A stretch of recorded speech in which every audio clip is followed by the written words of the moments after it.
Yes, we're back. Yes, we're back, Kank. It's the Kank that you all know and love. And for you guys who don't remember what Kank means, it's an old school phrase. You know, I'm from Philly. I have a lot of weird things that I say all the time. So, you know, like my man Steve Conley's got washboard abs from all that kung fu fighting he does. Yeah, they go like look at those. He's got the Kank. And the Kank comes from your abs are so hard you could like run your hand across it and go Kank. You can wash a shirt on Steve Conley's abs. Washboard abs. Kank. The Kank has been explained. That's lore for you. Yes, guys, welcome back to Pencil, the only place. Oh, wait a minute. Technically, they're wash tub abs. Still cold. Guys, welcome back to your favorite destination resort, Pencil to Pencil on YouTube, the channel that pays you back. Where you get to hang out with your three best buds, your three expert cartoonists who will ensorcel you with their matinee idol good looks and lantern jar for another hour and a half of your evening. Guys, let me do some introductions. My name is JAMAR NICHOLAS. I'm your first co-host. I wear many hats besides this one. I am on the board of directors at the National Cartoon Society, and I'm also the Philadelphia chapter chair. I have a series, a graphic novel series at Scholastic Graphics. Leon and the Big Problem will be in stores January 2027. Steve, what should they do? I would ask them. I mean, sincerely, I would ask them. Comment. Why don't you? Why don't you? I need like a napkin to throw down in disgust. Like I need like a cloth napkin to just. What kind of monster? What kind of monster wouldn't cop that? You need a handkerchief. I do. I need a. But I would be remiss if I did not introduce my cohort, co-host, and co-conspirator. You may have barely hit him within a hair's breadth of hitting my man while he was walking down the side of the internet superhighway with a melodic tinkle at his back. You know him and love him. By God, it's Stone Cold Steve Conley. What's up, Steve Conley? Gentlemen, It is so good to see you. I look forward to this all week. It is so nice to be here. My name is Steve Conley. I write your 34th favorite webcomic. It's called The Middle Age. You can find it over at Middle Age Comic. It's over on the Webtoons, the Tapas, the Go Comics. I'm a card-carrying member of the NCS. Go Garfields. And Garfields. and I also make TTRPG stuff. So if you play the Dungeons and the Dragons, you can check that out over at steveconley.com. But I would be remiss if I didn't introduce Dr. Mike Manley, physician scientist, searching for a way to tap into the hidden strength that all cartoonists have. Then an accidental overdose of Kirby Crackle altered his body chemistry. He is the incredible Mike Manley. Hey, Mike. Oh, love. Who's your friend? You may need to get that check, Mike. That's right. Yeah. How are you fixed for blades? Oh, jeez, Louise. That always reminds me of that old Three Stooges short where that was a Burma Shave ad, I think, back in the day. Yeah. How you fix your blades, a Burma Shave or something. There was always like a skeleton in the closet that would come out and say that. I love it. I love that this is totally has nothing to do with anything. But I don't know if anybody was in love with Craig Ferguson show, which was such a callback to all of that stuff, like the horse in the doorway with some soupy sales. Do you know your lore, you comedy fans?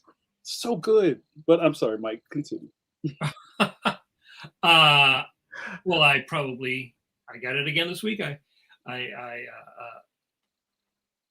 was reminded of I drew several people's childhood. Oh no! On the internet. Yep. I'm gonna be like what was it? The Captain Kangaroo of comics with my magic drawing board, drawing people's childhood. With a way better haircut. Yeah. Well, yes. And I draw the Phantom and Judge Parker and a million other things. I love it. Mike, can you real quick tell us about that interaction where you like stopped in the supermarket? Hey, I know you. Are you Mike Manley, the famous comic book artist? Or like, how was that? How did that go? I've been stopped on South Street in Philly with that, and I've been stopped in a diner with that. Wow. People recognize me, which is weird because you never think of yourself as a person that people would recognize. But but yeah, I forget who it was. Somebody, I think it was talking to people on the various social medias, because usually when I post something, well, a fan sent me a scan of some old first series Marvel cards when Marvel was doing before they bought Fleer or whatever it was, Top Sky or Bottom Dog or whatever it was that they bought, and they put out their cards, those like sports cards. Yeah. And said, "Did you draw these?" And I said, "Yeah, I drew those. You can find it on my socials. And whenever I do something like that, I post something from like the 80s or the mid 80s or early 90s. I always get like, that I had those as a kid. You know? My grandma bought those for me at Toys R Us. Or that hurts. Just hearing my grandma anything. My grandma automatically dates us. But you know, the thing is you realize, it's been part of my social media talking points this week, is that you have no control over that stuff once your work leaves. Yeah.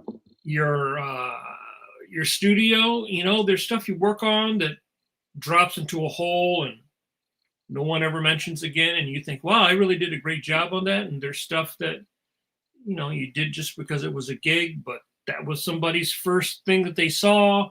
You have nostalgia is a very strange thing. You really have no control over nostalgia, what people decide 20, 30, 40, 50 years later that they're really going to be remember fondly. There's stuff that you wish that they remembered and stuff that maybe you're like, you could have forgotten that. That would be okay. But because I think sometimes creators can get a little bent about some of that stuff. You don't really, especially I would say in comics or when you're working in animation or film or something, you really have no control over how things are perceived once it leaves your, people will read really weird things into your art that you're going like that. Oh, I'm sure when you did that, you were influenced by this thing, and you're like, no, I was not thinking about that. I was not influenced by that person. So yeah, I always say, you just be gracious and say, oh, thank you. The fact that somebody appreciates something that you drew 40 years ago. Right? Steve, yeah. Steve, were you gonna say something? Yeah, I mean, if they say it's smart, like, boy, that's so much like The Third Man, a lot of Orson Welles influence in your work. You go, oh yeah, absolutely, 100%. That's what I was aiming for. Yeah, yeah. But it's always weird when people say your work must have been influenced by somebody whose work you despise or you don't like, but you try to be like, oh, thank you. You just try to be gracious. Don't look at the gift horse in the mouth, as they say. I guess that's better than those guys must have been high when they thought of this. That's the downside of doing comics. Our audience is naturally going to take two disparate things next to each other and figure out an association. If they see something, anything Mike Manley like before they ever see anything Mike Manley, they're going to say, "Oh, you're just like that guy." I'm like, "No, you've got your timelines all wrong." Or we share a progenitor. Yeah. I mean, it's the same thing when you do a painting. I would get those reactions from people when they look at a painting. If it's open, might be open to interpretation, and they're convinced, oh, you meant this. Right. And that can be fun sometimes with, say, something like a painting, where you might paint something that's open to interpretation. But comics are really not. I mean, they're very specific. So it's always still strange when people will say, I really think you were thinking this, or you were thinking that. And that's like, right. No.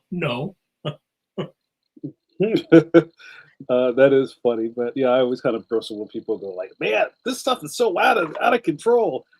They must have been on something on that glue in the paper bag to do that." Like, what? Can't you just be creative? Perish the thought. But guys, let's get the show started. So this is another episode in the series that I like to call "Get Your Imaginary Rainbow Ready." Deep dive. We need a graphic. Deep dive. We need the Submariner going down on a diving bell or something. Diving bell. You just got me. We're getting the bends. I wasn't expecting that. You got me with that. Where last week we convened here on our little live stream to talk about AI and navigating your career, and even just how it's infiltrating creativity and what that means for you. And there's no way we could have, put all of this material in one episode. So we saved the best for this week. Hold on, let me get my graphics together. And I'd like Steve to say something. I love putting my co-host on the spot. KAZ WINDNESS is with us today. If you remember, KAZ was on the show. Was that like last year? Oh my gosh. We had such a fantastic conversation with her, and she is a breath of fresh air in the kid-lit space. A well-decorated children's book author, illustrator, and advocate for all things right in the world. And she has been, I say this with not a lot of, what is it, not A-bombs, aplomb, yes. She is on fire on Instagram, just talking about like, hey, do you see what is happening right now? Are you paying attention? This is what it means to you. This is how I think we need to navigate in the future. And when we started talking about AI, KAZ was one of the first people that popped into my head on the subject. And, I love that now we have an inset in our thumbnail with like I said last week, the Scooby-Doo mystery guest is Don Knotts. Right. Don Knotts is talking about AI this week. You got to do the face. but I think this is going to be a really fantastic episode. And if you're watching us live, this is a great time to gin up some questions for us and for Kaz. Let's not waste our live stream time by just like looking at the screen. I'm sure you've got questions. I'm sure you have things to say. Please put them into the chat. So guys, let's get ready for rendering. Let's bring in your good friend of mine, Kaz WINDNESS. Where's the thing? Okay. Ping. You've been rendered. I'm here. Regenerated. Look at all my fingers. Kaz, what'd you get 12 fingers? What happened? So I think I'm Kakankles Kaz with the melodic tinkle at my front. Oh, I love it. I love it. I love it. Yes, you can be Kakankle Kaz. I love it. It's gonna stick, isn't it? Talk about the things you can't live down. With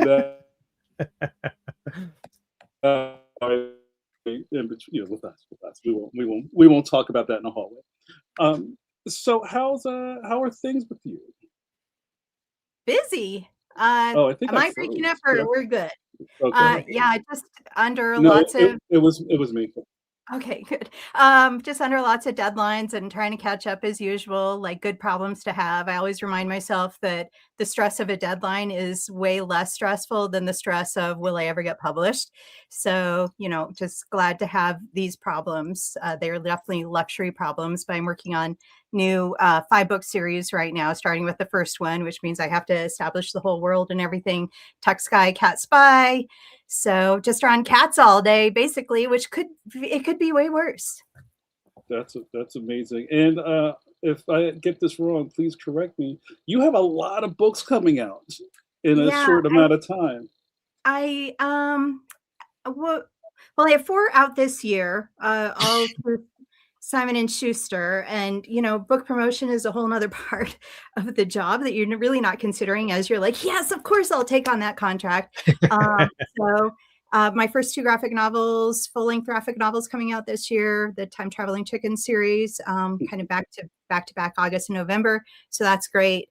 Worm and Butterfly Friends always came out earlier in the year. And then I have a new Bitsy Bat book coming out in October, the Bitsy Bat Snowstar, which will be the 3rd in the series. And it's coming out in a box set and all kinds of cool, it's very cool stuff. But I also have another, I think I counted 10 books under contract that haven't been completed yet.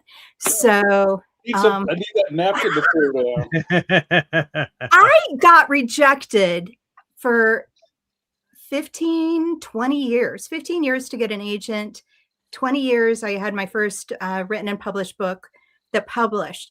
So it is a lot fast, but all those seeds that I was planting and all that manure of rejection is it's all blooming right now. So and it's okay to bloom late too. I built all those skills. So there's a lot of things that are happening, just running in the background at all times. I'm not figuring out what a tangent is or what a color story is or something like that.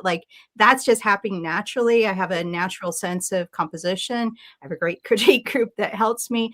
All those systems are in place, and my kids are older too, which really does help. It was much harder to finish projects when I had littles that needed me. Now they kind of don't want me, so that works out. No, they want me. Want video games maybe a little more. So, wow. So, then I really appreciate you taking time out to be on our project here. So let's just jump right into it. Mike, do you want to kind of recap what we talked about last week and onboard us for KAZ tonight? The publishing? Well, yeah. I mean, I guess the point is that AI is here. It's growing. It's being more mainstreamed. I mean, it's basically being shoved down everybody's throat every day. And almost every single day you see, especially on socials like Facebook, which is invested in AI. But you also see all the Hollywood people, just like even today, Scorsese or Reese Witherspoon or all these people, they're really pushing AI. And I think I really started getting frustrated a couple of weeks ago, because a lot of the groups that I belong to, fan groups that are like fans of artists, I started seeing fans using AI to make AI versions of covers or art by, you know, the artists. And I was thinking, like, everybody, they're just like so mainstreaming it, and they don't really realize that for most artists, it's not a compliment. It's actually it's an insult, right? Because it's not very good, but what AI has been here, what, 3 years? Since 2022, really not very long at all. Yeah, and so, you know, it's not going to be very long before somebody will be able to basically, I mean, some comic companies are already doing that. Like Valiant was doing AI covers on their comics, and I don't like it. I don't like the fact that it's being shoved down our throats and being mainstreamed. And every time a fan does something like that, it mainstreams it. No, they don't mean to insult you, but the thing is that collectively, it's a bad thing for visual artists overall, whether you're doing kids' books or you're working in film. I mean, look, LA is dead. People cannot get hired. All these people coming out of school, right? Netflix announced 3 new animated series, one by George Gutierrez, and people stomped on that guy so hard he turned down. He said, "Okay, I'm not going to do it." But the fact is, they're not going to stop. They'll just get somebody else. George might do it, but they'll get somebody else. I do. I mean, that's what we were talking last week about. I mean, I do think shame is the way to go. I mean, I think that's what you got to do. If you see it, the trouble is, like you were saying, they're forcing it on everybody. There was in the teacher RPG space, someone was pointing out today, in the role-playing game space, that Adobe was automatically inserting AI alt text into publication. So if you use InDesign to lay out your publication, it will automatically generate some alt text describing the image, which can help the people with all sorts of issues, visual impairment from one. It's easy to have having alt text is important, but having it created by AI, and then also it would add there was 2 buttons that said automatically give us an alt description, but also say this was generated by AI. So basically, kind of a disclaimer / brag. So the idea is, I'm assuming that Adobe in 6 months can say, "Wow, look at these adoption rates. Yeah, everyone's using it because they didn't know it was there." Right. Well, I mean, I think we have to discuss what the different kinds of AI are, and I think that's where we get in the weeds with this, because there are tools that are accessibility tools, or the original AI. Just like spell check is AI. What we are talking about, what artists are talking about, is generative AI. That's usually the thing that we are having the issue with. And there's a lot of gray areas in there. With all of AI is a big sort of, concept. We can talk about how it can be used to early detection of cancer, reading those radiology reports, things like that do have the kind of benefits that I think we all altruistically hoped would, be how AI would be used for us. But when we're talking about, Adobe as well, when we're talking about our problem with AI, it's generative AI, and those generative AI, those large language models, the AI training models, the image models, those are built off of our stolen property, our stolen writing, our stolen artworks, without our permission, without our compensation, video works, all the collective writings of humanity. And that should mean something. And that's why we're so upset. And I'm one of those people that have always been an early adopter to technology, and especially art technology. I mean, that's my interest. And as a Gen Xer, I was right on that wave of, first generations that have the computers in your classroom and figuring out how that works. And I learned how to code. I learned how to do HTML. I built my own first website, all of that. So I've always been on the waves of those things. So when generative AI came in, I got like an early account to mid journey, I was like, wow, what can it do? with the hope that maybe I would have a private server that I could upload my own imagery, being as busy as I am, like just take from my own storyboards, take from my own sketches, and give me some ideas that I would naturally maybe produce on my own as ways of like speeding up things like storyboarding, and what I started to notice as I was messing around with this is the images would come out and do something usually in the bottom right-hand corner that was an approximation of what I knew to be a signature. And I thought to myself, where is the training data coming from? And how can it be ethically sourced? Because I know as an artist, if I sign something, I'm saying, this is mine. Take a look. I want to share artwork. That's how I get work. That's how I, spread ideas, spread creativity, share with the world. But don't steal it.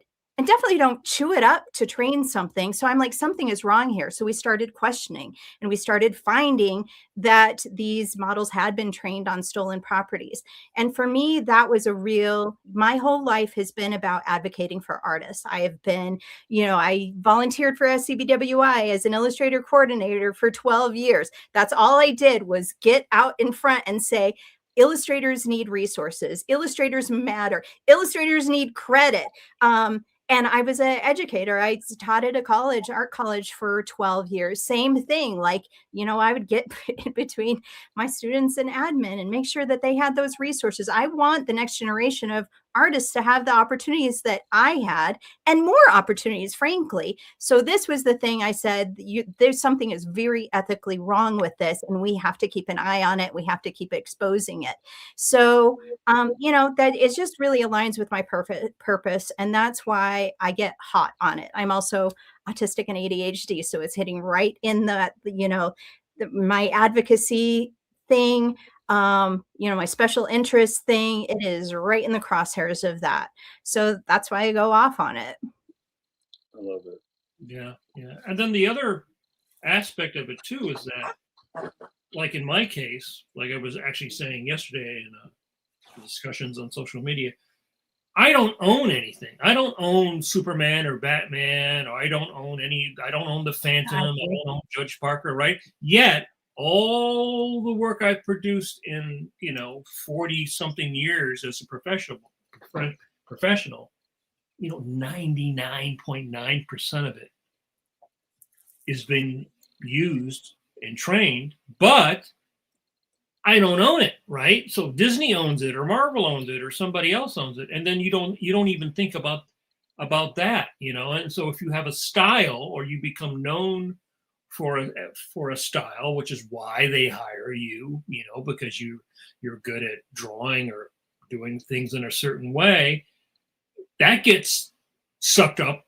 I looked in the beginning, and found out that my stuff was on that list of stuff that was and trained, used, right? But I still can't go sue them because I don't own the material. So it's this weird position for you to be in as a creative person working in the industry, because you're known for your style or your technique or your color sense or whatever as an artist, which helps brand you. But then that is gobbled up and regurgitated by AI. To replace you, and not just you, you're the next generations that would have those opportunities. Right. But at the same time, you don't have the legal standing to go say, hey, that's not fair, because you can't sue because they used all your Superman covers because you're not Warner Brothers. You get royalties from some of your work, don't you, Mike? Yeah, from some of the stuff I do. Yeah, some of the stuff, it depends upon the particular deal. But the other thing is that I see, I guess that burns my beans, is that in the 3 years, the younger you are when you come in, you're like, you don't fucking care about any of that stuff. You're not thinking about this. It's just like, here's this fun thing. So you're 12 years old and you're using it to make something with your family. And you're using it then to make your own little things for fun.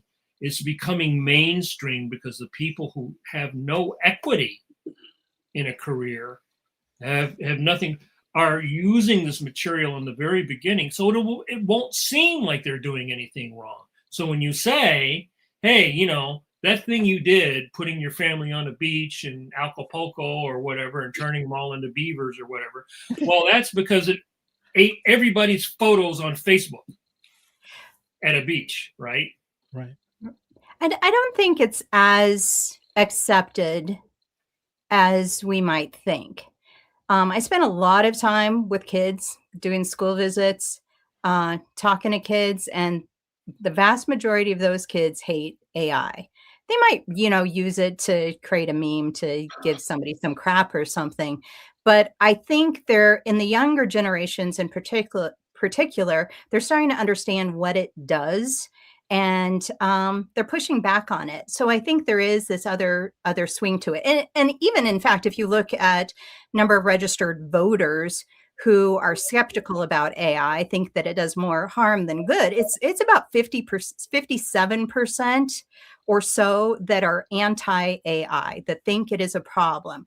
And I think this is just growing as we are continuing to educate them. So I think we have to have our eye on that we are making progress, that education is mattering. Like those college graduations where those speakers got booed off the stage. That is not an isolated situation. And it might be particularly about, the thing that I've been thinking about lately is not so much, we need better copyright laws. We need better legislation. We need better representatives. Bernie Sanders is the only person I know that really understands this and is really speaking out against it. We need more of that. But we need to find out where people's pain points are. And I think for those college graduates, we are hitting on the fact that their ability to get a job, an entry-level job in particular, is being compromised. So It is hitting them right where it matters. And therefore, it is going to hit, or is hitting, their parents and their grandparents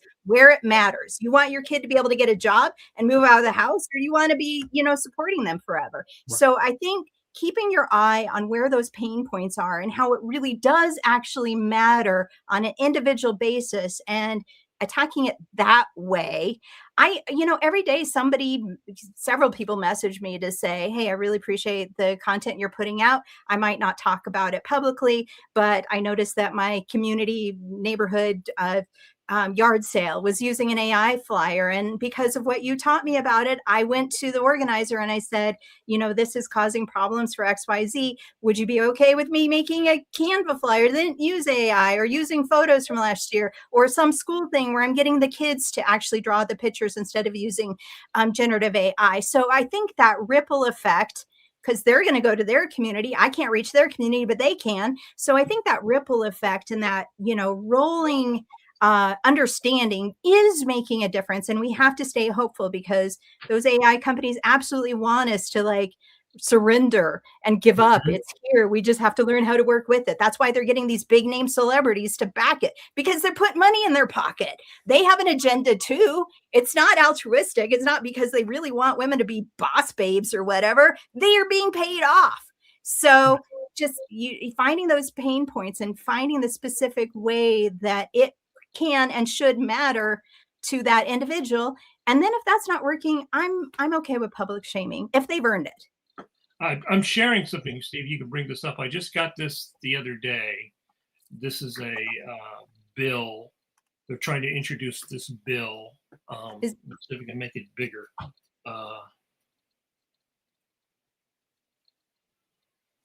Yeah, that's another thing. Unions, artist solidarity, organizations that are doing these class action lawsuits.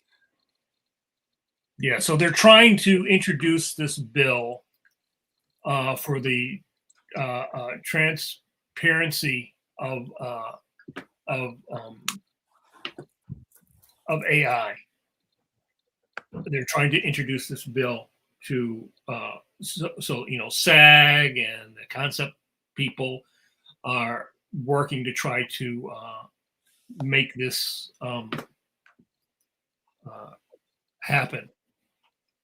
Can you see that? Is it bigger now? Yeah, that's good. The Concept Association, along with SAG-AFTRA, the National Voice Actors Guild, the Authors Guild, are proud to co-sponsor an Assembly Privacy Committee Chair Rebecca Vaughn Kahn's bill So they're trying to introduce a bill to put some restrictions on it. So people are working. It's not something. It's like it's below the surface. So I've been in the loop on that for like the last year. I've been in the loop on that for the last year because people in Hollywood are really pushing back because there's people that are completely losing their livelihoods. The production is so low, and all the kids graduating from college thinking, "Oh, I spent 4 years and $150,000. I want to go work at Disney." Well, Disney just laid off everybody. So, so there are, and I think you're right. People are so it's this weird push-pull. People are now becoming aware. AI is not a good thing, yet I see people embracing it and it really being shoved down your throat on social media with all the ads, all the stuff. It's so you've really got this battle going on. I think. Yeah. Well, I think people are getting the ick. We're all in these financial dire straits. We're seeing how these, big companies, big corporations are just stuffing their pockets as fast as they can, and they don't care who they run over. I think people in general are getting upset on all sides of this. And they might, oh, my friend is doing a ChatGPT caricature challenge or whatever, and I thought it was harmless, but just like the pushback. Right. When one person will, and then it's a pile-on, and a lot of those people, I have to give them credit. And I always think if someone is teachable, let them come back. Our biggest, if you quit smoking, you're usually the person that's most anti-smoking that there is. So we have to let that, like in the case of Jorge Gutierrez, he should have known better. He probably didn't know what it was doing, but he didn't realize the kind of backlash. But then he apologized, and quickly. Like, it only took a day and a half for him to be like, "Whoa, never mind." Yeah. I think we accept that apology. I think we get him on board, and we start, rolling this out in a bigger way. And it is public outcry. So in the case of like a ChatGPT caricature challenge, one person will say something, and then somebody else will feel confident to say, yeah, I actually did hear that it hurts artists, and those are my friends. Oh, did you know that you're giving away your permission to OpenAI to, use all your identity, the pictures of your kids? What kind of deepfake video are you comfortable having your kids used in? Finding those pain points that they, might be like, whoa, I didn't realize it was doing all that. It isn't as harmless as I thought it was. That's my little AI lecture slides. Exactly. Yeah, I just for some context, Kaz shared a lecture slide deck with us, and you're kind of hitting all these points, but and I don't want to go backwards because we seem to be going forward.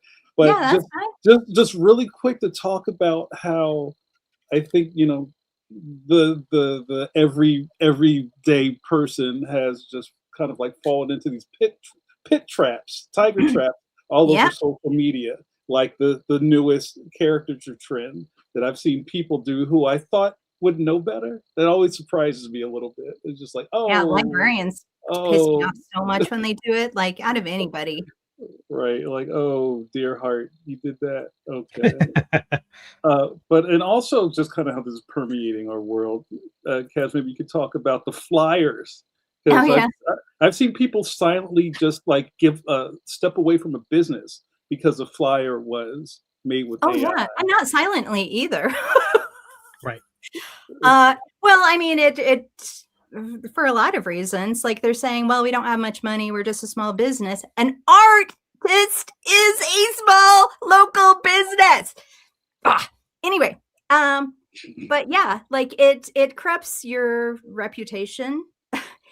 If you get into those, the pain points of that, like, is your pain point about, being a trustworthy company? like putting fake advertising out there, like showing that you're a failing business because you clearly don't have enough money to hire a graphic designer. Just finding what those pain points are. And sometimes it's just public shaming. So I think yeah. And also using your art, which is what we're so good at, that, I tell people you can use this. I see plenty of other people using their art to create flyers like that you can just, in platforms that allow you to put an image, you just paste that below there. It says what it needs to say. And then there's a pylon. Yeah, maybe we're coming for you, but you deserve to be came for. Sorry.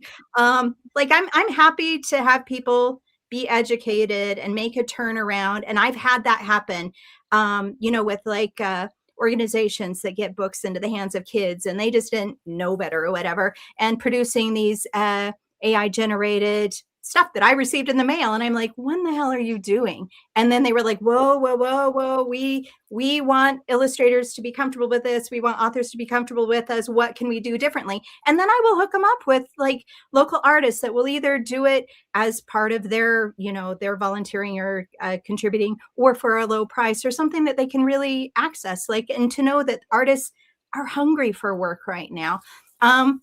And if it comes down to it, so this is an example of someone that really doubled, tripled, quadrupled down on it. And the worst part about this one was they had previously hired an illustrator to illustrate their books. And because they didn't want to use Illustrator anymore, they fed all of his work into generative AI to reproduce the artwork in her little AI style. And when we had pushback on that, she was very dismissive. She made herself into a victim. She would not be interested in this conversation. So for me, okay, well, thanks for providing with me with educational materials. Also, this is not copyright protectable. So really, I can use it any way I want. Let's zoom in on these things. Is this the kind of stuff that you think your kids deserve? Monkeys with 40 fingers and, a different hairstyle, different, anatomy on every single page. Yeah, go for it. If you want to fight it. That's great content for me. I would say if you do videos like that, I always feel kind of bad when I do it because it is pretty negative stuff, but just legally, you got to be very careful. Don't promote any of your classes or any of your books or any of your art or anything you're going to sell if you're doing a call out video. And, oftentimes, even with those ChatGPT caricature challenges, I'm using those for education. I'm going to use a bunch of them. I'm going to do my best to blur out names because I don't really want people coming directly for them. I'm just going to use them as an example, but I also don't want to get into legal trouble.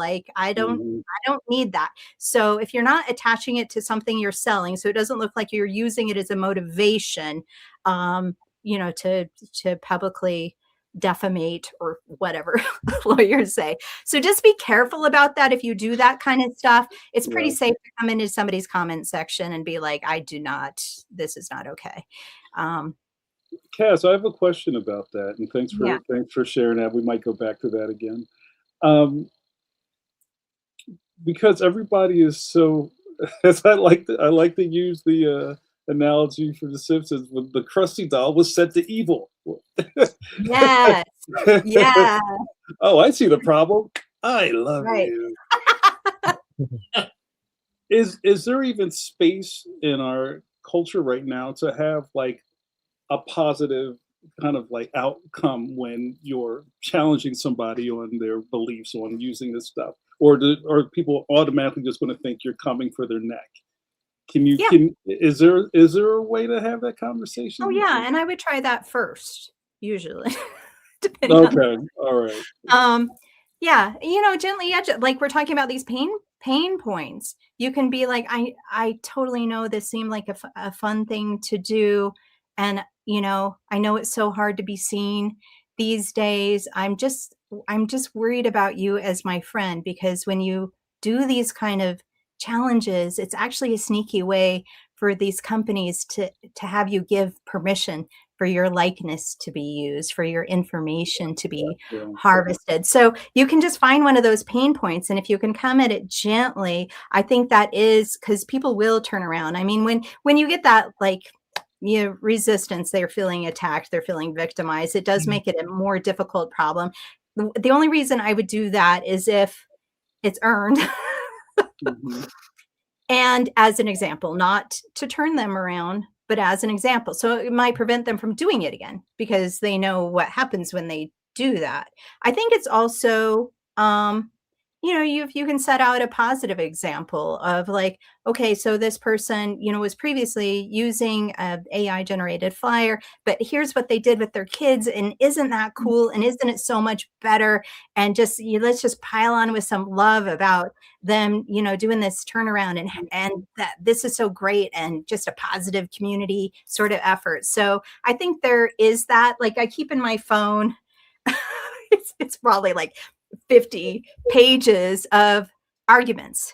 So, or ways that I've seen other people address the AI issue. So, if someone's calling you a Luddite, like, okay, let's go down to that. And what's the actual history of Luddites? And, maybe I could plug in I thought this little turn of phrase was good. So I'm going to reword that my own way. And maybe that'll be a good little argument. And I would also say, like, you have to give yourself breaks because, like, with any advocacy thing, it's very easy to get yourself burned out. It's very easy to get, because sometimes you get piled on by, the AI apologists. Those AI companies have been very good at feeding them with their scripts. And then they, Right. They'll come for you personally. They'll Have you they'll tell you experienced about that? what's that? Have you experienced that? Oh yeah. A lot. Yeah. My rule, I have 3 therapists. I'm not keeping this all together. I have a rule with my therapist. If something takes off, if something goes viral, it is usually because the ugly side of the internet has come. So I can either turn off the comments, that's okay, or I can step out. Like, it's no longer my post. It is a community post. I've said what I needed to say for my mental health and my ability to actually produce art in the world. It's no, I won't look at it again. I just let it go until someone texts me and goes, "Oh, the comics artists are really mad at you. You better," like, they backed out of the conference because of the flyer that you pointed out. So you better come and, like, update everybody because they're coming from. I'm like, okay, I'll get back on for a second. But yeah, like, sometimes that conversation needs to happen and you don't need to police everything. But that's part of just being loud on the internet. Like, there is going to be that part of it. Mm-hmm. Right. So now to play devil's advocate, since it's here and it's not actually going to be going away. I feel like I didn't bring my. Is there a way to? Is there a way that we will accept AI or incorporate it in a way that doesn't disenfranchise, disempower so many people? Say things like in-betweening, or you hire a designer, design backgrounds, and then the AI can make extra backgrounds. So maybe you don't have as big a staff, right? Yeah. You don't have 30 people painting backgrounds. You've got 2 people painting backgrounds, and then the AI makes the other backgrounds. Or is it going to be no go, 100% nothing? Because I think the reality is, in a commercial sense, which all publishing is, right, and all animation is, and all comic, nobody's just doing it for free. Is there a way?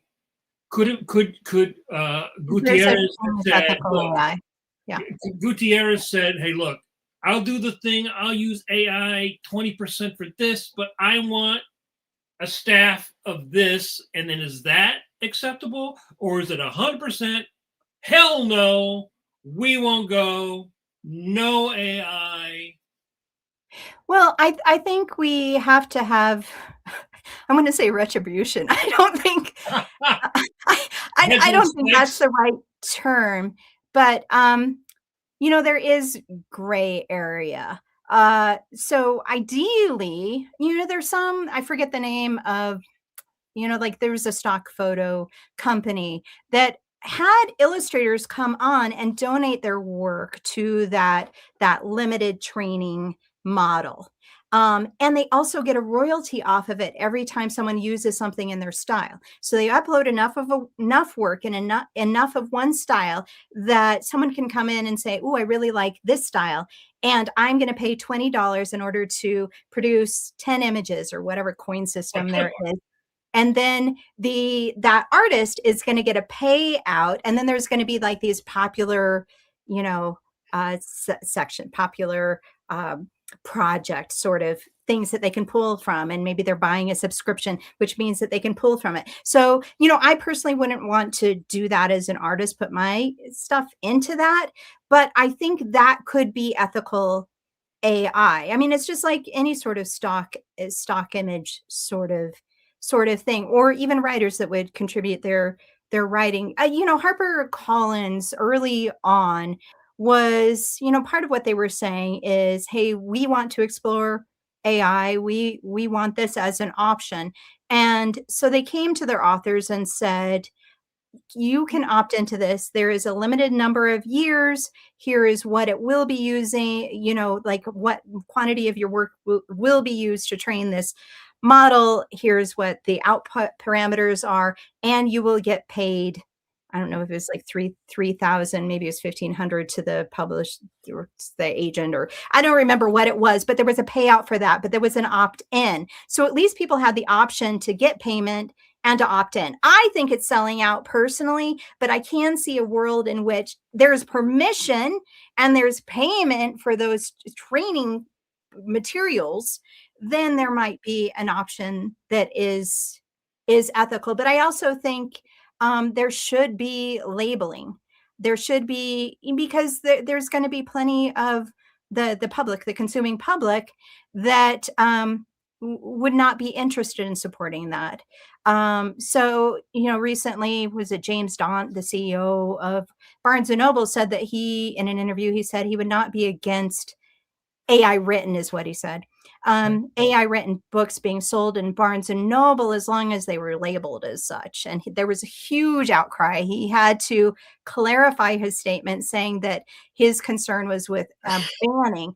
My thing is, if you want to label that correctly, it is not written by AI. It's generated, but it's also generated from plagiarized, uncompensated works that we did not give you permission to use. So, if these big tech companies had been more altruistic, I absolutely think there was a way in which it could have been ethical, but they saw it being time and cost prohibitive. So they thought it would be better to go ahead and steal everything, to scrape it off the web, and, go to these pirated websites and grab all those books from those pirated websites, and understanding that likely they would be in lawsuits and doing payouts, and that it was worth it for them to push this technology further. So it's all kind of in the sausage now.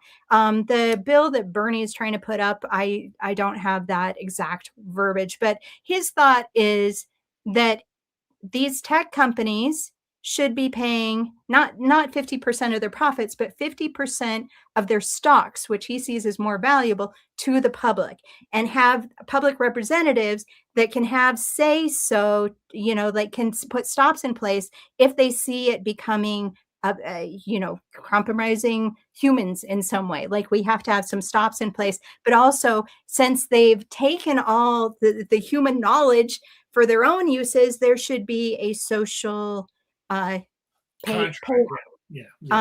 So yeah, I mean, that was what I had hoped, was there would be an ethical way to use this technology. It currently doesn't really exist. You can look for it. I mean, even, man, I'm just like vomited the mouth here. Well, I guess that is where vomit comes from, Authors Guild put out this thing that you can sign up for and get this thing that says it's human author. The thing that bugged me about that one is that it said that it was okay to use AI for plotting. And as a plotter, don't tell me that isn't writing. So, but for some people, for an organizational tool, they don't see an ethical issue of that. They say, well, it's helping me figure out the pacing. I'm just using Save the Cat to figure that out. I'm plugging in my own ideas and it's helping me, get the structure of my novel. And then I'm really writing it for myself. It's hard for me to trust that they're not using other AI tools. But, those are those gray areas. And I really try and not be so black and white about it, because I don't think we get very far with having that, no AI conversation, because like you say, it is a technology that is here, that exists, that is going to be very difficult to, pull out of the machine. Well, because what was it, last weekend, my brother, because we're dealing with my elderly parents, and they were trying to find out some information about insurance, and he's going through all their paper in the box, and he's entering all, and he's trying to find out some life insurance stuff. And so he put all the stuff into Chat GPT and one of the other ones. And because of that, it was able to sort through it and go, here's where the insurance policy is, right? So that's a case where, you weren't plagiarizing anybody. You were just crunching, you're using AI to crunch numbers to help you find something relating to, insurance policies for your parents, right?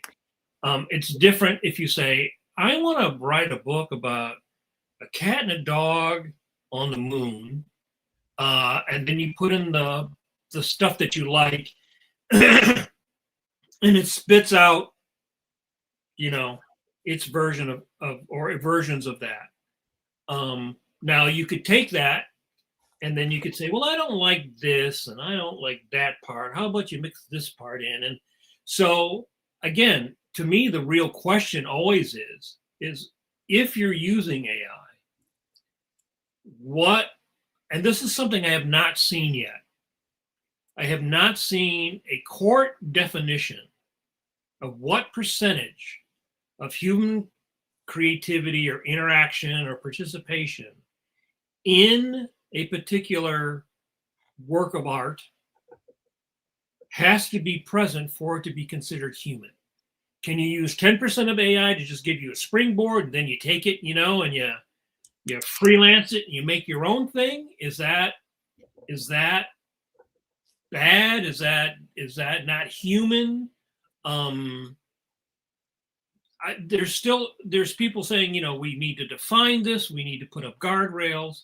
But I've not yet seen in the 3 years, I've not seen a court go, okay, you used all these photographs and then you did something, but what you did was only 10%, therefore it's not copyrightable. I think that there's still, and, artists are not all the same when it comes to personal goals or satisfaction.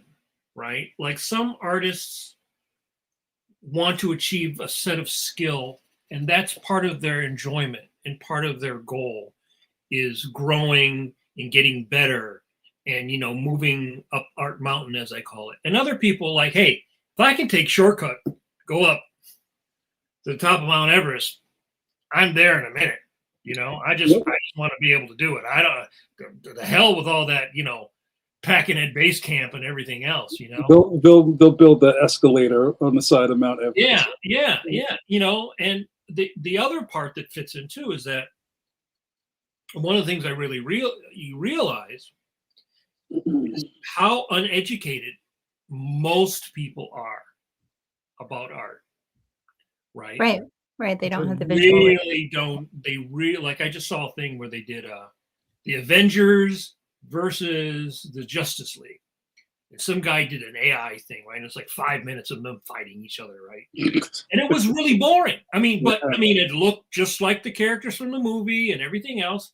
It was poorly staged. It wasn't a great story, right? So you got this tool that can make it look like, you recast everybody from your favorite versions of those characters, and they're fighting each other, which is what all the fans want, right? But it was boring.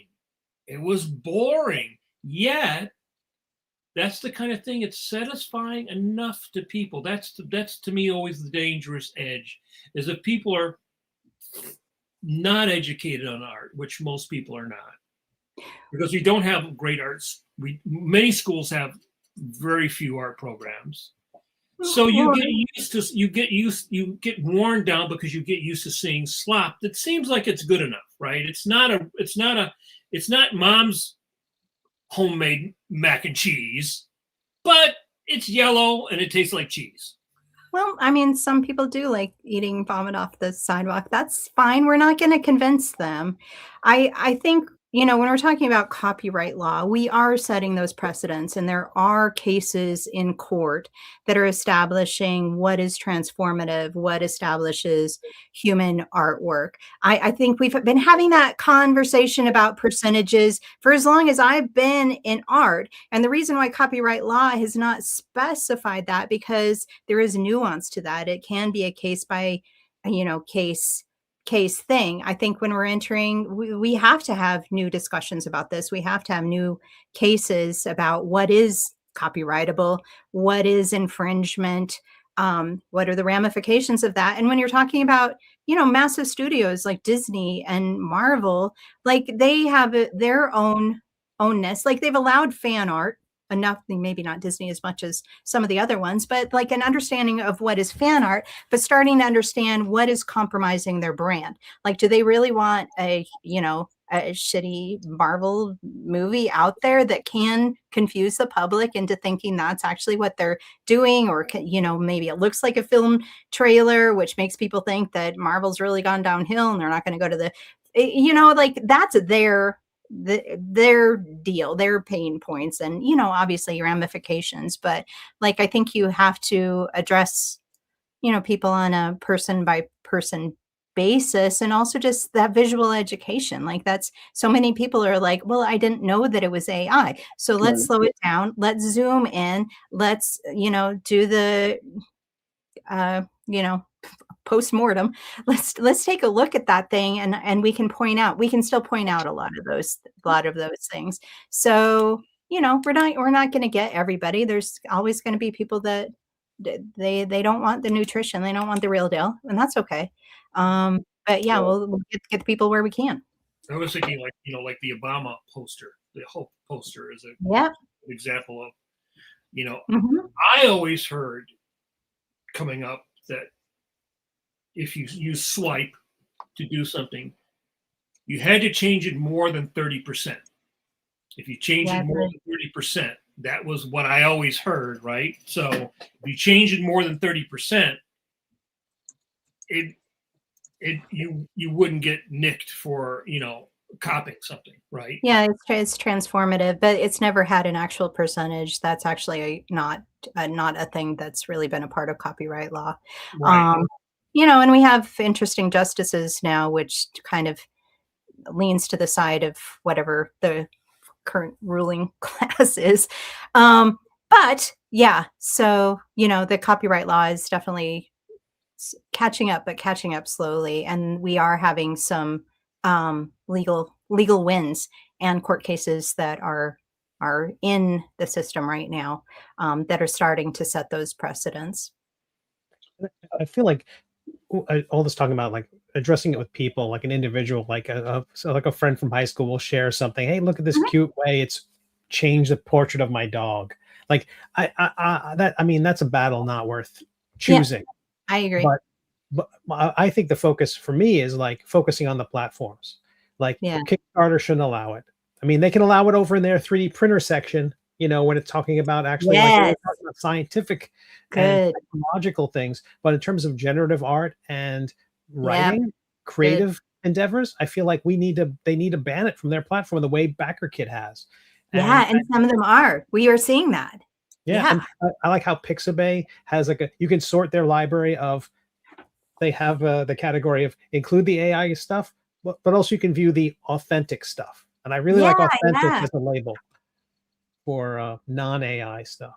Yeah, well People said. that are really battling it right now are really on the super front lines is the music business, because now you're getting people that'll go on and take somebody's music and then use AI and then copyright it and sue the person who originally made it. I mean, the music business is really up against the wall now because Yeah, of it's Spotify and everything else, And the other thing is that it's convenient. And one thing we always fight in our society is convenience. If things are easy, it's really easy for people to just fall right in that groove, right? People don't like to struggle, right? Yeah. I mean, But if it's free, you're the product. Yeah, and one of the discussions I always have, especially with younger artists, is that part of the struggle is fun. Part of the struggle The journey. is your enjoyment of actually, gaining the skill. Yeah. If you could have the magic wand and you could make anything you wanted, you would get bored. You would not feel, you think you would, but I don't think you would feel the sense of achievement, right? And most artists are not thinking, creative people, are not thinking about being millionaires or billionaires. And even if you want to be Eddie Van Halen or whatever, right? The thing is, you're thinking you want to play like Eddie Van Halen more probably than standing on the stage like Eddie Van Halen. And really, if you're a musician, the standing on the stage is a byproduct of having the skill set. Right? And I get annoyed because I feel like if you're an artist, a creative person, and you're using AI, you're betraying yourself. I really feel like the whole reason you got into this was because you had something to say, or you wanted to show off, or you wanted to nurture whatever that was inside you that brought you into that field. If you just wanted to make products, if you just want to make widgets, if you wanted to have made something and not make something, if you just wanted to buy it off the shelf or sell things, I don't know, it just feels like it's a real betrayal for artists, for themselves even, to lean on that. And then, and also it's free now and it won't be free in a year. They're going to get you hooked on it, and you're going to find yourself having to regrow those abilities. You're going to, retrain yourself because you've let all your skills lag and lapse because you've decided to use ChatGPT to write your plots and your pitch documents and an email, for goodness sakes. We have a couple of questions. I just kind of played myself and put one up too early. I think I'm going to close with that one.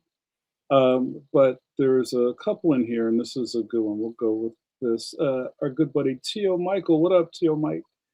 Uncle Mike's in the building. The question: you all have seen the swipe age, the advent of computer coloring and then graphics, which eliminated a lot of positions.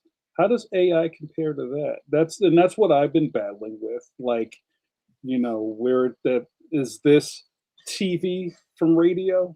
Is this, what I mean? Is this, I'm sure it's different in so many different ways, but I wonder how you guys want to chew through this question. What's swipe age? I think that means tracing. Yeah. Yeah. In comics, swiping. Yeah. Okay. Yeah, I mean that might be one of those more gray areas. Something I've been thinking about, and I won't name names here, is turnarounds, and how beneficial that could be to save you time. Like you did the drawing, right? And maybe you do a couple positions and it does a turnaround for you.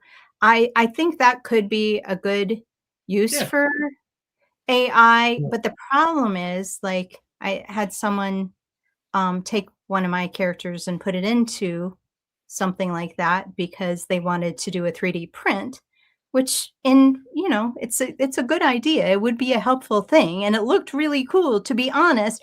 But I realized what they had done to get there, and I asked them to look at the terms of service, and the terms of service gave away the rights to the work. So, I mean, even in the Firefly or whatever the generative tools are in Adobe, if you look in those terms of service, then you are actually giving those rights away. And when you give the rights away, you're also feeding the machine that is taking the jobs away. And that whole thing builds on it. So I think looking, excavating and finding what the ethics are, or what is the motive behind it. That's why I'm very skeptical of anything that they're like, hey, this is a fun game, or this is free, or just tap this button. It's so easy. If it's so easy, if they're removing all that friction, they're doing it because they want to get something. They're not altruistic. They're not looking out. Like OpenAI was never about helping everybody. It was about getting your information, like harvesting all of that. So, I would back up and look to see what it is doing. But I think something like an autofill, or even like an auto trace in Adobe Illustrator, which back when AI just meant that, not a bad thing. Like, I'm fine with those kind of tools. I use digital brushes. Like, I'm using them, but I'm going to stipple a whole paper like that fast instead of going, I'm totally okay with that. I don't have a problem with that. So there are those kind of slippery slopes, and we have to keep on having these conversations and asking these questions. Like, what do y'all think about it? Yeah. Well, there were several artists who worked in comics who, one I'm thinking of in particular, who worked on the Fantastic Four, and he drew basically in Jack Kirby's style. This is in the 70s. He was hired by the companies. Everybody knew that he was swiping stuff, right? But again, even if you say, like, I'm gonna draw a comic made up of other comics, you have to take the time to figure out your storytelling and then go through all these old comics to find the figures that are close enough to the positions that you want to put in together, and then either trace it down or blow it up and work on a light table. I mean, that is still creative and a craft, even if you're cheating, because a lot of the figures you're still cheating. I use a lot of cheats. Yeah. Right. Now, that's traditionally how swipe was. That's what when we use the term swipe. Oh, that's what we're talking about, right? Okay. So swiping is stealing, right? Basically. Right, but it's swiping. Right. It's different if you say, I found this Tarzan figure and I'm going to turn it into Captain America or a robot or whatever, right? That's still gigantic boobs, just the biggest boobs you ever bigger. Boobs on everything, right? So that is different than AI, because AI, you're not curating it. You're asking for the machine to give you something, and you're just going like, oh, okay, that's close enough to what I want, right? You didn't take all this stuff. It's not like the old appropriation, right? With the modernists, like Andy Warhol, like appropriation. You take something and you go through your process. It's not like that. It's not. There's no curatorial process. The machine is doing all that. You're asking for something. You're typing in a prompt.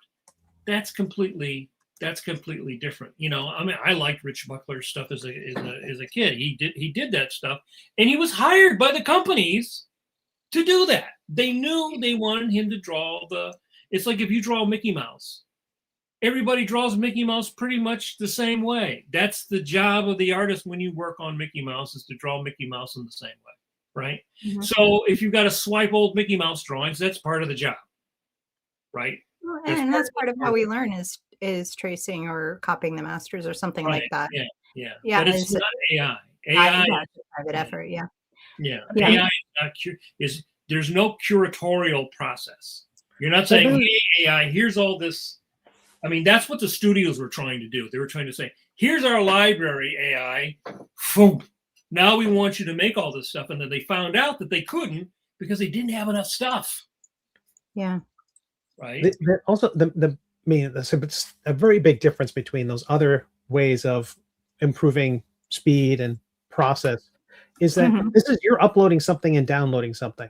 You have to upload something to the machine and then download something in return, whether it's a prompt or in some cases, it's your own illustrations to do the turnaround. You are uploading, you're giving that thing away and then downloading something. That's not your hand.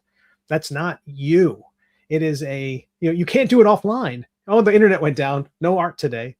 It's Comcast. Sorry. It's a significant difference. Someone's watched me because I do paintovers. I'll do a 3D sculpt of a character and I hand sculpt it and then I light it and then I paint over it. Yeah. And then it turns into the thing I wanted to make. Yeah. Someone said, well, how's that different than AI? I'm like, a lot. Like, how can you not tell? That's a fake question.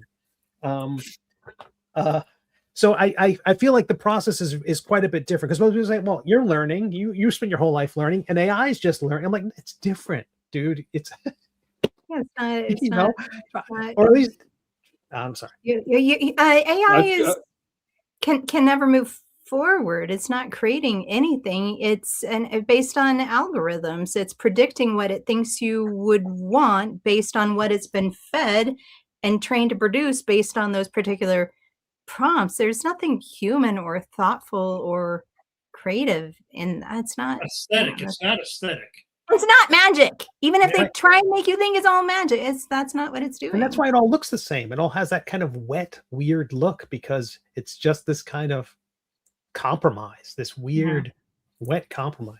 That's almost the bottom line, I think, in a way, for me, is that it's always it's never what you would make. It's always a compromise. You go, well, that's close enough. Right? Well, and I want the limitations for my own hand. I mean, that's what makes style. It's the stuff you can't do.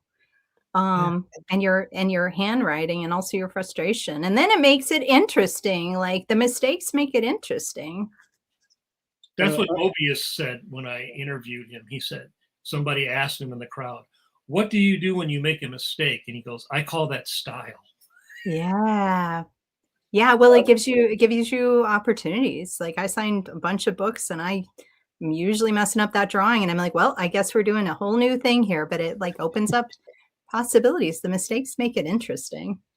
Kaz, before we run out of time, I have a couple of things, and then I want to end with a really cool question. I think, again, we could do like 3 more of these, but I'll cut you a break because you have things to do. Yeah, for sure. I fear that this toothpaste is not going back in the tube. This just happened. I was getting $13 a gallon gas today. Oh my God. It wasn't $30, but you know what I'm saying. Not too far off. No, and I just saw this over the news radio. Colin Kaepernick was in town pimping his new AI app. He's been doing this for years. He's one of the first ones I went after. I haven't, influence him, but this is funny because a year or so ago, he kind of showed up at, I think, New York Comic Con or San Diego, and a lot of the cartoonists I know, gave him the bum's rush with his AI because he was looking for folks. And they were like, nah, we're good. Thank you. And it's kind of interesting to see this kind of resurface. But my question about this is that, this is targeted directly at children who are now being kind of groomed, in a gross way of saying it. Yeah, that's not inaccurate. To use AI and like, hey, this will help you with your literacy. This will help you with creative storytelling. And how do we, do we even have a sword to fight this dragon with? Yeah. We have scientific data that shows us that kids using these technologies not only compromises their cognitive abilities and development, it freezes it. It means that they can't gain it. So I think spreading that education, making it very clear. I talk to teachers a lot, doing those conferences and things. So sometimes I'll be asked like, well, what do you think about us using AI in the classroom to help kids generate ideas on what they want to write? I'm like, why would you take away the ideas? That's the easiest part and the most fun part. It's the start of everything. So now you're going to have a machine tell them that what they should write about. Like, why would you do that? So I mean, I think if they really slow down and start to think about and look at that data, then they're going to be less willing to have kids adopt this technology. Also, what makes me sad Yeah, is I'm that, very sorry to see him yeah. too. Like, he was someone that I saw as a hero, and to see this happen is and also, disappointing. I feel some type of way that almost looks like Comic Sans in this with his banner back there. That's a AI has decided that Comic Sans is the perfect place for the world. Papyrus, at least. Sandian has a really good thing here. We can't normalize AI for kids, and you know, us being this kid-lit space, you know, our fight is kind of targeted as, you know, at adults. Hey, what's up, Stan? Got a plug in there. Yes, what a great book. Is, you know, on top of trying to educate the adults and then educating maybe educators who are now like, oh, this sounds great. You know, maybe if this shaves some time off of my lesson plans, or the kids are really into For this. And grading. here comes this NFL dude with an app. And the article I heard on the news while I was driving was like, oh, you know, we're already using this in our classroom, and the kids. I was just like, oh no. Yeah. You know, like getting attacked on all fronts.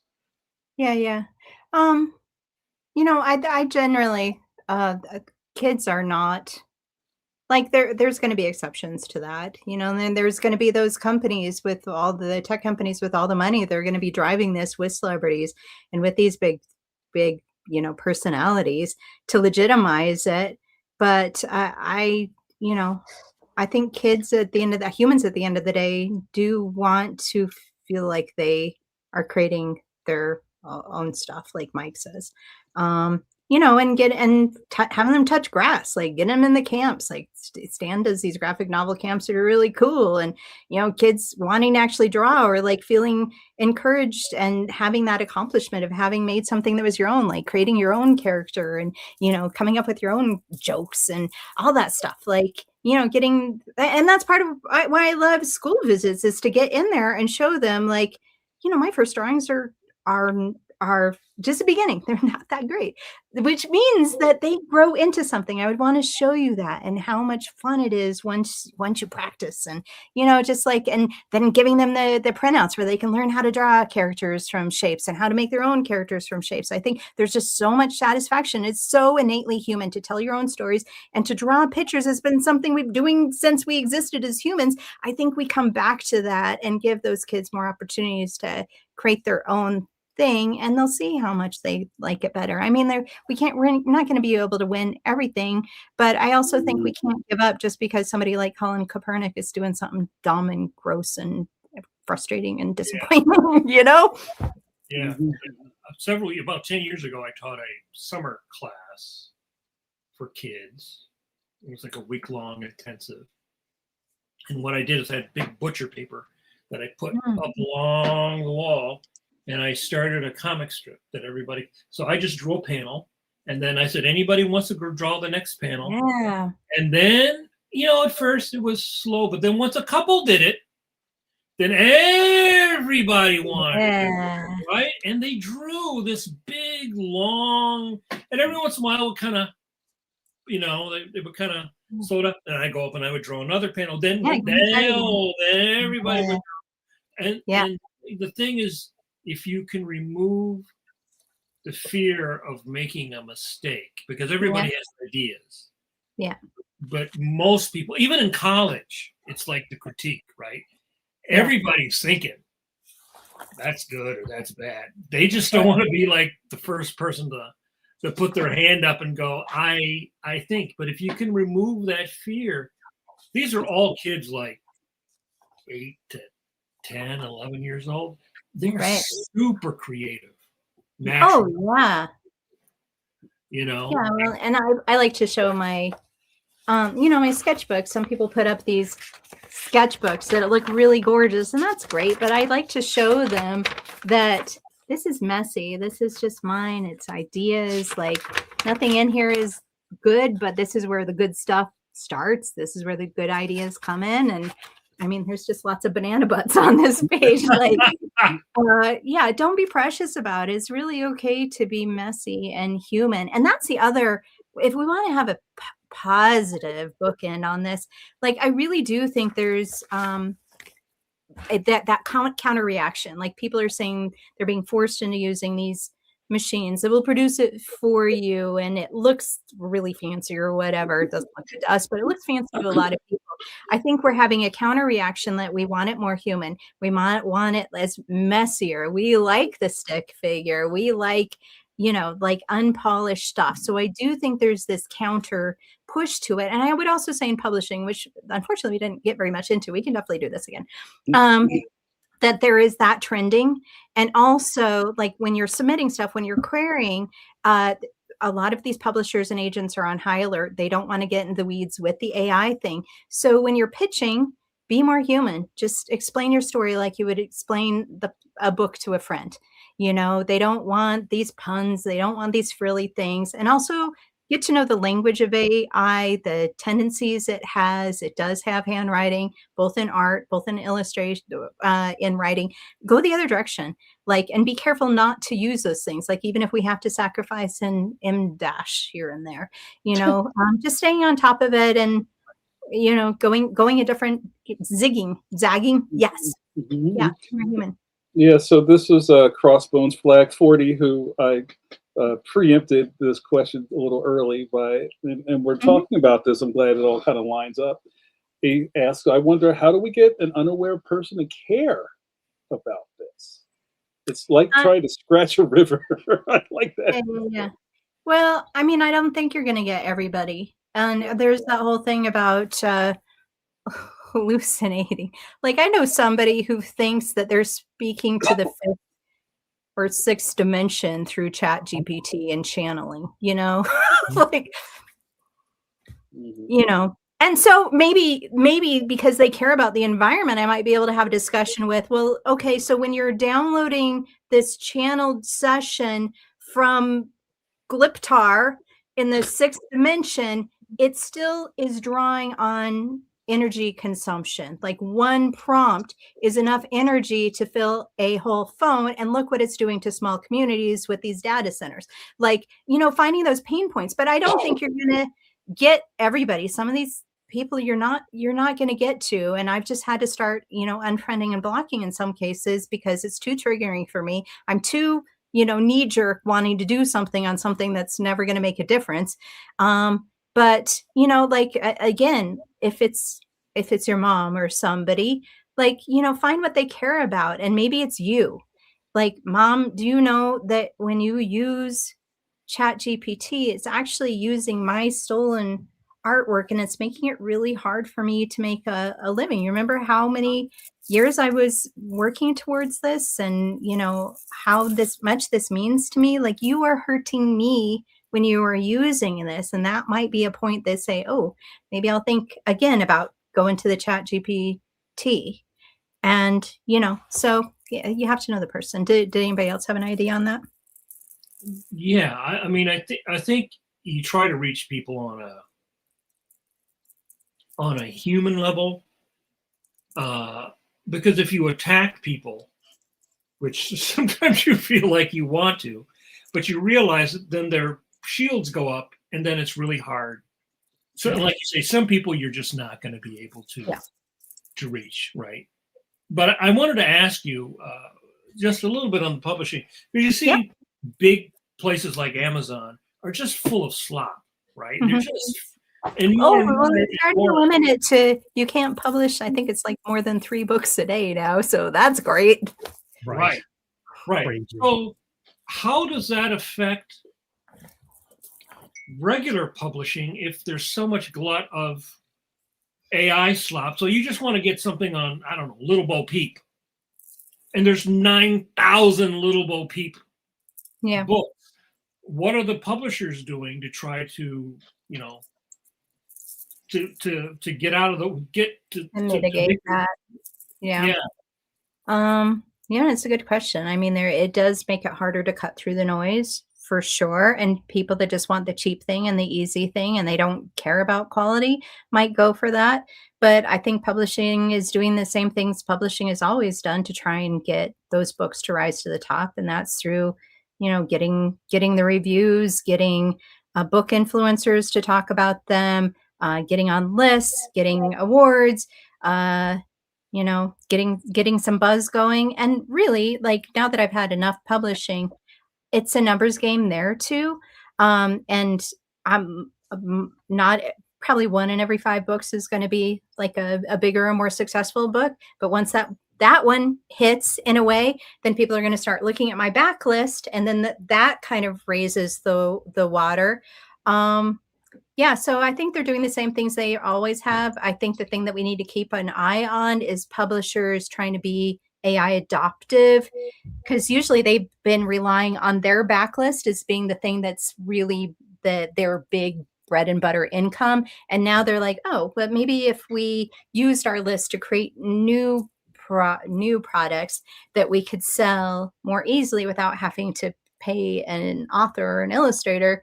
That's the thing that we need to keep an eye on, the thing we as the public and we as creators need to have backing on. I highly recommend joining Authors Guild. It's not perfect, but it is fighting for our rights. So us as a collective, like one person not making much of a difference, us together and fighting for those rights and calling your representatives, even if you don't think they're listening to you, like, I'm going to be a pain in the ass. I'm going to feel better about myself if I do my little push-ups every night and I contact my reps a few times a week, and then I'm good, I love it. That's it. Pencils down. We did it, Kaz. We did it, you guys. Are you looking for your napkin to throw? How about a China marker? Oh, there you go. That'll work. Guys, thanks so much. I say this every week. I don't know where the time goes. Kaz, you're a magnificent guest. We'd love to have you back anytime you'd like to come back. I think there was a lot of food for thought tonight. I hope that the people that were watching us live, some good takeaways in the chat was. Oh, hold on. Who are you holding up now? Oh, sorry, Steve. It's Time Traveling Chickens, Bog to the Future, and it's out August 25th, I think. Oh, wow, that's soon. That's awesome. We'll have to celebrate your book birthday when that happens. Yeah, thank you. That's so cool. So, Kaz, you have any last words for what we talked about tonight? Yeah, be weirder. That's the best thing you can do right now. Be more yourself. Be weirder. Keep drawing. Have hope. Don't give up. And you're not alone. Those are like good things. I love it. Yeah. Please follow Kaz on the gram at KAZ WINDNESS, and also visit Cuttlefish Academy, where all your dreams come true. Children's book writing and illustration, especially for more advanced or on the verge of a breakthrough. We're really great at that stuff. Lots of classes, lots of coaching. We try to keep it affordable. Stan Yan's been here. He's another one of those professors, really great educators. Thank you so much. I love it. All right, Kaz, thank you so much for your time. You're always a pleasure. Again, I'd love to have you back. We'll kind of push this out some, so you can maybe we'll have you back after maybe a deadline or 3. After August passes, we could talk about your new book birthday. We can have you can have a chicken party. Yeah, chicken show. I'm into that. Well, the chicken party, I love it. Thank you. And dinosaurs too. If you like dinosaurs, you got that too. I do like that. Oh, and time toilets, because it's what kids crave. If there was a moment for me to say, I wish I thought of that, I think that would be it. All right, Kaz, I'm gonna release you into the cold night. Thank you so much. You're a pleasure to be. And if you want to hang around as we close, okay, yeah, let's just close the show with that. All right, guys. What are my fingers? Wait, I don't have any fingers. Wow, I love it. So, guys, all right, we're gonna say goodnight. Kaz, you can hang out with us as we close the show out. Okay. Thank you to Kaz. Also to my other 2 expert cartoonists who we do this every week. We will be back next week. I have no idea what we're doing, but you will be the first to know when we figure that out. You know, you've heard about the new Sorcerer Supreme, right? Dr. Paulie Walnuts. You know what he says, right? He says, "Hey, Mike, I heard Drostradamus predicted all of this." So it would behoove you and our guest KAZ to go into that cold dark night with very washed Kirby hands. Let's see some Kirby hands, KAZ. Let's put them right out there. There you go. I like that. I like that pull in. That's very cool. All right, guys. Thanks so much, and we'll see you on the other side. See you in the funny pages. Hi, thanks for having me. Have a good night.